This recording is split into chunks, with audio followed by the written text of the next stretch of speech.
In the summer of 2008, I convinced my parents to buy me my very own PSP, and on the trip down to the local GameStop, I was told I could pick 2 games from the used rack to go along with it. The choice was incredibly easy, and if you know me well at all, very predictable. I walked out that day with Midnight Club 3 Dub Edition and Need for Speed Most Wanted 510. These 2 games, their home console versions at least, were my favorites back then. Even more than 15 years after its introduction, the PSP's library remains one of, if not the best handheld game collections of all time, and the thought of taking some of the best arcade racers ever made with me on the go was incredibly appealing. Midnight Club 3 for the PSP was a near-exact port of the PS2 version. It was uglier, ran worse, and was missing a couple of features here and there, but the gameplay, world design, and systems were all identical. That's a topic for its own video, but I bring it up now because the juxtaposition of these 2 games paints Most Wanted 510 in a less than stellar light. Midnight Club for PSP was more or less on par with the home console experience, but 510 on the other hand, wasn't. And playing it immediately after Midnight Club felt extremely underwhelming. 510 wasn't inherently offensive in any way. Team Fusion previously developed the excellent Underground Rivals, a launch title, and the technical base upon which it was built. From an outsider's perspective, all Fusion had to do was implement pursuits and design some new tracks that fit Most Wanted's visual identity. But while the full game made marked improvements over the Underground duo, Most Wanted 510 fares far, far worse than its predecessor. As with the GBA port, the blacklist is here, and unlike in that version, it seems that the developers actually had access to the finalized blacklist. As in, this game doesn't say that Taz, an obviously Slavic man, is an exchange student from Hong Kong. That's not to say it's completely accurate, though. For whatever reason, the entire Toyota brand is missing in this game. So instead of the Lexus, Taz drives a Mazda 3, which looks incredibly cursed with the IS300's livery on it. Likewise, Vic's Supra is replaced with a Chevy Cobalt. I don't know why Toyota is missing. They're in the DS and GBA ports, and this was released long before their Street Racing Crusade, so I have no idea what could have led them to being excluded here. For some reason, Baron drives a Mustang, and Jules drives an Audi TT instead of her own Mustang, which... why? Wouldn't it make more sense the other way around? There are a couple of other substitutions, but these are by far the strangest. The blacklist mostly works how you'd expect, except rather than separate race wins, milestone, and bounty requirements, you just have to reach a certain amount of respect points, which are more or less just bounty. Not a problem in itself. But whereas the main version of the game typically gives you your pick of events and milestones, letting you skip races you don't like, 510 has only as many events as it takes to reach the current boss's respect threshold. Racing a 3-race tournament pays out significantly more bounty, and may seem like a smart choice, until you realize that the boss's requirement is just high enough that you have to beat every single event to move forward anyways. I finished first almost every single time on my first try. I suspect this is a problem shared by nearly every player because this game is just stupidly easy.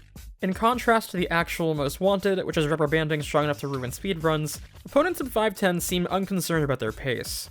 Quite the opposite, actually. The only time they'd ever reacted to my existence was after wipeouts, where every time, without fail, they would slow to a crawl until I was safely back in front of the pack. On more than one occasion, the AI was in the lead on the home stretch and slammed on the brakes at the last second to let me win. The only cars that keep pace with the player are the cop cars, which rubber band aggressively and cannot be destroyed.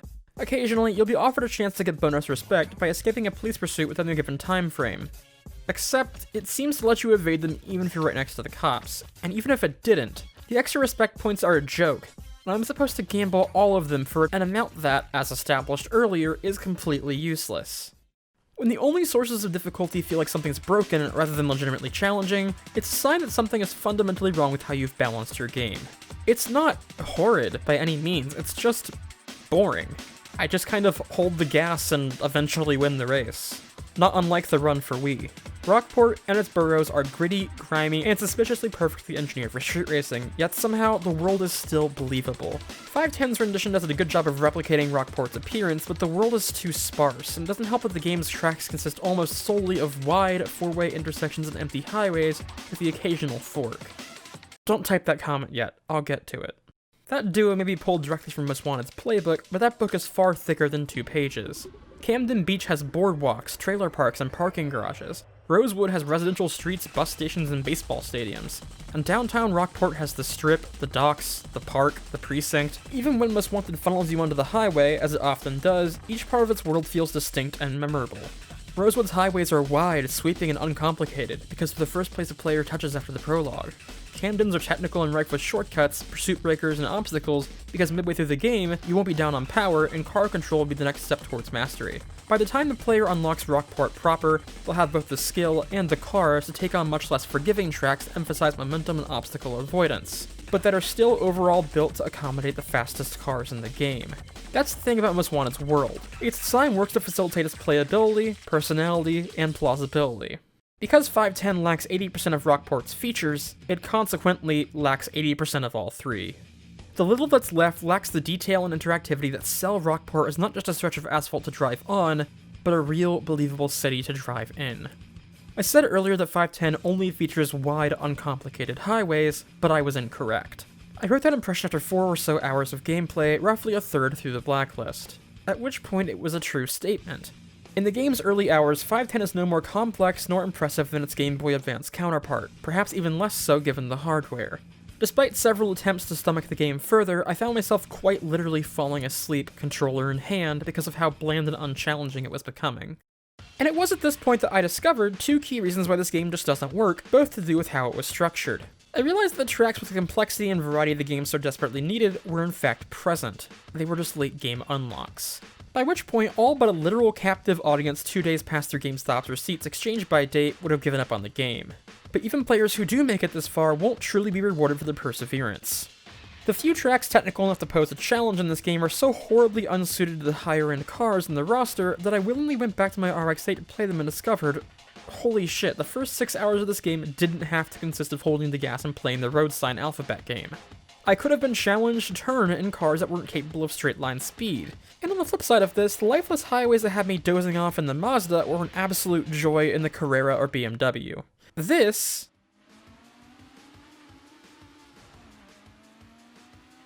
became an actual challenge. Take fast turns without slamming into a wall and losing momentum. Narrowly avoid medians and roadblocks at 200 miles per hour. Does this sound familiar? Simply reversing the order in which tracks were introduced would have made so much more sense for how Most Wanted 510 plays, and it would have rewarded mechanical skill in a way that the game otherwise just doesn't.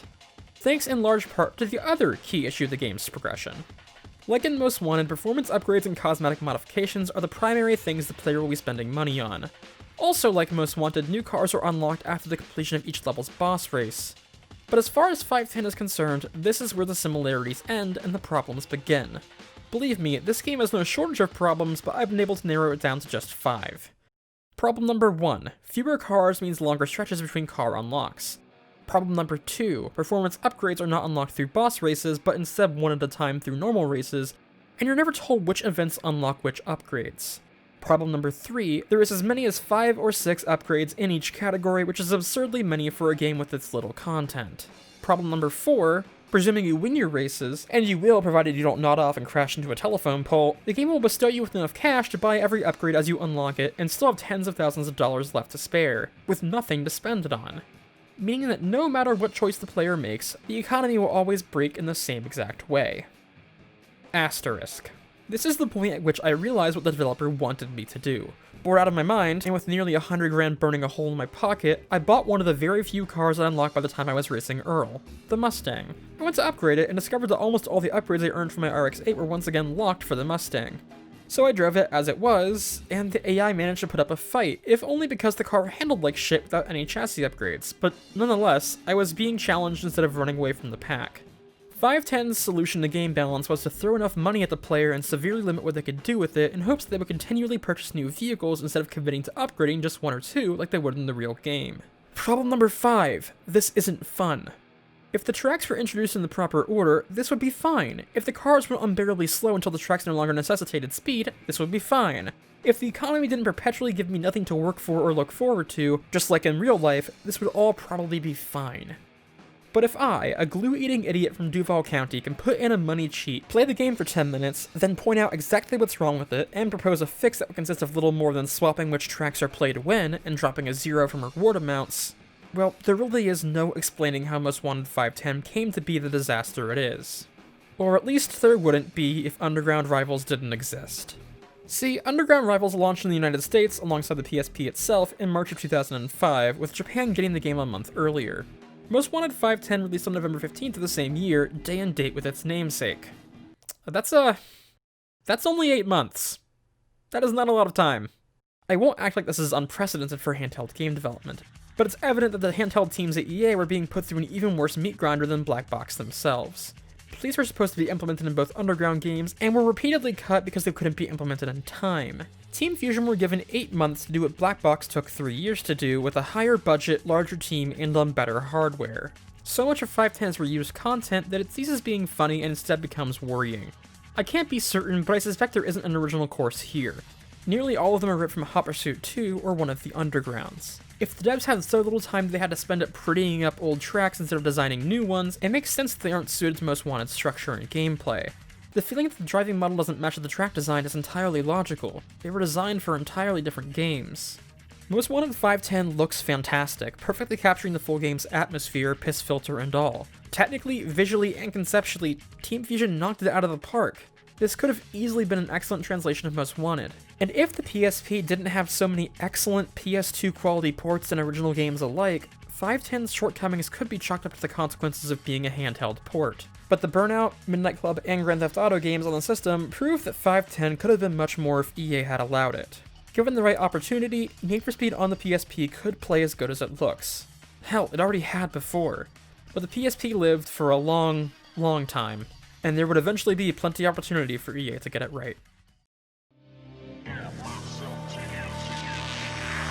Everything you just saw was recorded on real hardware via a PlayStation TV.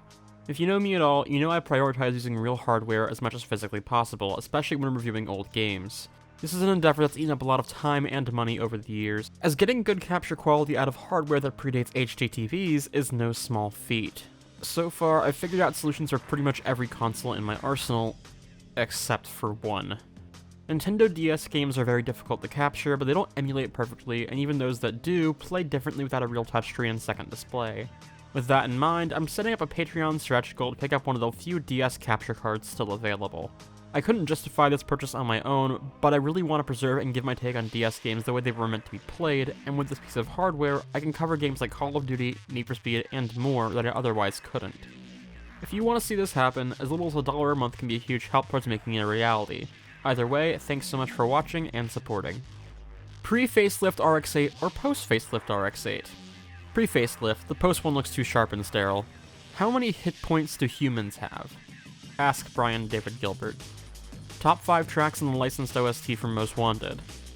One Good Reason, You'll Be Under My Wheels, Decadence, Hand of Blood, and Skinny Man. No particular order, but Skinny Man's probably my favorite. Will you ever be reviewing any Midnight Club games? House real big. What if 510 is race, but not actually Most Wanted, but instead of being Need for Speed is very good? I don't have the energy to one-up you on this one, so bravo.